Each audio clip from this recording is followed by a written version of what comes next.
जय श्री कृष्णा। आप सबका कृष्ण ज्ञान ऊर्जा में स्वागत है। नवरात्रे चल रहे हैं और हम देवी की महिमा सुन रहे हैं। आज के इस अध्याय में हम भगवती की महिमा को सुनेंगे। जिन भी माता बहनों ने नवरात्र के व्रत किए हुए हैं वो इसे अवश्य सुने। ऋषिगण बोले, हे महाभाग, हमें इस कथानक में अद्भुत महान संशय हुआ है। तो हे महामते, वेदों, शास्त्रों, पुराणों और बुद्धिमान लोगों की सदा से यह अवधारणा रही है कि ब्रह्मा, विष्णु और शंभु ये तीनों देवता सनातन हैं और इस ब्रह्मांड में इनसे बढ़कर कोई भी नहीं है। ब्रह्म जगत का सृजन करते हैं, विष्णु पालन करते हैं और शंकर महाप्रलय काल में संहार करते हैं। तो ये तीनों ही इसके कारण हुए। ब्रह्मा, विष्णु और महेश ये तीनों देवता एक ही मूर्ति के 3 स्वरूप हुए हैं। ये लोग क्रमशः रज, सत्व और तम तीनों गुणों से युक्त होकर के अपने अपने कार्य को करते रहते हैं। उन तीनों से माधव, पुरुषोत्तम, आदिदेव जगन्नाथ और श्री हरि श्रेष्ठ हैं और वे सभी कार्य संपादित करने में समर्थ हैं। अनुपम तेज वाले विष्णु से बढ़कर समर्थ अन्य कोई भी नहीं हो सकता।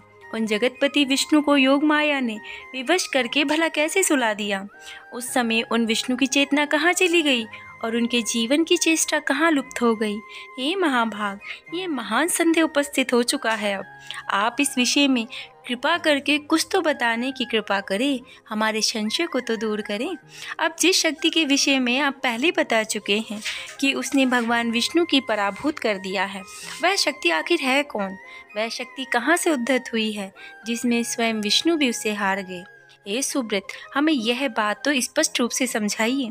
जो विष्णु है वो तो सबके ईश्वर, वासुदेव, जगत के गुरु, परमात्मा, परमानंद स्वरूप और सच्चिदानंद की साक्षात मूर्ति हुए हैं।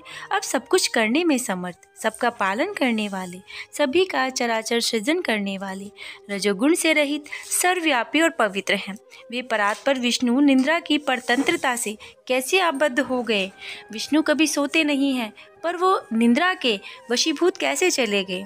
तो हे प्रभु, इस प्रकार का आश्चर्यजनक संदेह हुआ है। तो हे सूत, हे व्यास के शिष्य, हे महामते, आप अपनी ज्ञान रूपी खड्ग से हमारे संदेह को नष्ट कर दीजिए। सूत जी कहते हैं कि हे मुनिजन, इस चराचर जगत में ऐसा क्या है जो इस शंका का समाधान कर सके, जबकि ब्रह्मा के पुत्र सनकादि मुनि, नारद, कपिल आदि इस विषय पर मोहित हो चुके हैं। तो हे मुनि श्रेष्ठ, हे महाभाग, तब इस जटिल समस्या के समाधान में मैं क्या कहूँ? देवताओं में भगवान विष्णु ही सर्वव्यापी और सभी भूतों के रक्षक कहे गए हैं। उन्हीं से इस चराचर सम्मत विराट संसार की सृष्टि हुई। अब वे सभी देवता परात्पर परमात्मा को नमस्कार करके नारायण, ऋषिकेश, वसुदेव, जनार्दन इत्यादि की उपासना करते हैं। अब कुछ लोग महादेव, शंकर, शशि शेखर, त्रिनेत्र इत्यादि की उनके रूपों में ही उपासना करते हैं।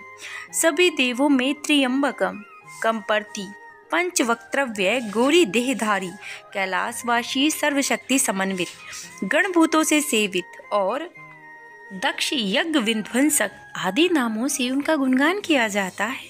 तो हे प्रभु, वैदिक विद्वान लोग सूर्य आदि नामों से नित्य, प्रातः, साय, मध्य काल में, संध्या करते समय विविध प्रकार से स्तुति करते हुए उनकी उपासना करते हैं। जिस प्रकार गंगा अनेक धाराओं में विद्यमान रहकर प्रभावित होती है, उसी प्रकार महर्षियों के द्वारा भगवान विष्णु सभी देवताओं में विद्यमान बताए गए हैं। पौराणिक विद्वान 7 प्रमाण बताते हैं। इन प्रमाणों में जो दुर्जय है वो है परब्रह्म। इसलिए इस विषय में बुद्धि, शास्त्र और नित्य आत्मिका युक्ति से बार बार विचार करके अनुमान अवश्य करना चाहिए। अतः हे मुनिजन, ब्रह्मा से लेकर तृण पर्यंत सभी पदार्थ इस संसार में शक्ति के बिना ही हैं, क्योंकि स्थावर जंगम सभी जीवों में वह शक्ति ही काम करती है। यहाँ तक कि शक्तिहीन पुरुष शत्रु पर विजय होने, चलने फिरने, भोजन करने में भी सर्वदा असमर्थ ही रहता है। भगवान विष्णु में सात्विक की शक्ति रहती है, जिसके बिना वो अकर्मण खो जाते हैं। ब्रह्म में राजसी शक्ति है और वे शक्तिहीन होकर सृष्टि कार्य नहीं कर सकते हैं। शिव में तामसी शक्ति है, जिसके बल पर संसार कृत्य संपादित होते हैं। इस विषय में मन से बार बार विचार करके तर्क वितर्क करते रहना चाहिए। शक्ति ही संपूर्ण ब्रह्मांड की रचना करती है, सबका पालन करती है और इच्छा के अनुसार इस चराचर जगत का संहार करती है। उसके बिना चाहे विष्णु हो चाहे शिव, इंद्र, ब्रह्म, अग्नि, सूर्य, वरुण कोई भी अपने अपने कार्य में समर्थ नहीं हो सकता है।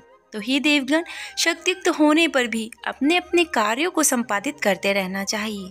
मनीषी पुरुषों ने शक्ति को सगुणा और निर्गुणा भेद से 2 प्रकार का बतलाया है, जिसमें धर्म, अर्थ, काम, मोक्ष इन चारों पदार्थों की स्वामिनी वे ही निर्विकार शक्ति हैं।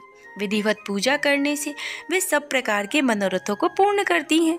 सदा माया से घिरे हुए अज्ञानी लोग उस महाशक्ति को जान नहीं सकते। यहाँ तक कि कुछ विद्वान पुरुष उन्हें जानते हुए भी दूसरों को भ्रम में डाल देते हैं। कुछ मंद बुद्धि पंडित अपने उदर की पूर्ति के लिए कली से प्रेरित होकर अनेक प्रकार के पाखंड को करते हैं।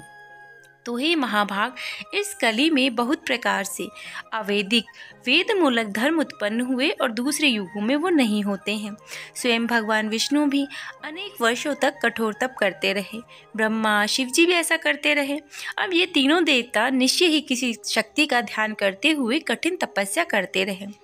इसी प्रकार अपनी इच्छाओं की पूर्ति के लिए ब्रह्मा, विष्णु, महेश ये तीनों देवताओं ने अनेक प्रकार के युद्ध किए, यज्ञ किए और वे उन पराशक्ति ब्रह्म नाम वाली परमात्मिका देवी को नित्य और सनातन मानकर सर्वदा मन से ही उन्हीं का ध्यान करते रहे। अब यह गुप्त रहस्य मैंने कृष्ण द्वैपायन से सुना, जिसे उन्होंने नारद जी ने अपने पिता के ब्रह्मा जी और ब्रह्मा जी भगवान विष्णु के मुख से सुनते थे। इसलिए विद्वान पुरुषों को चाहिए कि वह ना तो किसी की अन्य बात सुने और न ही माने, दृढ़ प्रतिज्ञ होकर सर्वदा शक्ति की उपासना करे। शक्तिहीन असमर्थ पुरुष का व्यवहार तो प्रत्यक्ष भी देखा जाता है और वह कुछ नहीं कर सकता। इसीलिए सर्वव्यापिनी आदिशक्ति जगत जननी भगवती को ही जानने का प्रयत्न करना चाहिए। सूत जी कहते हैं कि हे मुनिजन, जब जगत गुरु भगवान विष्णु के शरीर से निंद्रा देवी निकलती हैं तो उस समय उनके मुख, नेत्र, नासिका, भुजा, हृदय, वक्ष स्थल से निकलकर वे श्रेष्ठ तामसिक शक्ति आकाश में स्थित हो गई। तब भगवान विष्णु भी बार बार जम्हाई लेते हुए उठ खड़े हुए। तब भगवान विष्णु ने भय से कांपते हुए ब्रह्मा को देखा और महातेजस्वी विष्णु ने मेघ के समान गंभीर वाणी में कहा। तो विष्णु जी ने गंभीर वाणी में क्या कहा? मधु कैटब ने क्या ब्रह्मा जी को परेशान किया या माता ने उनकी सहायता की? वो हम कल के अध्याय में सुनेंगे। जय श्री कृष्ण। राधे।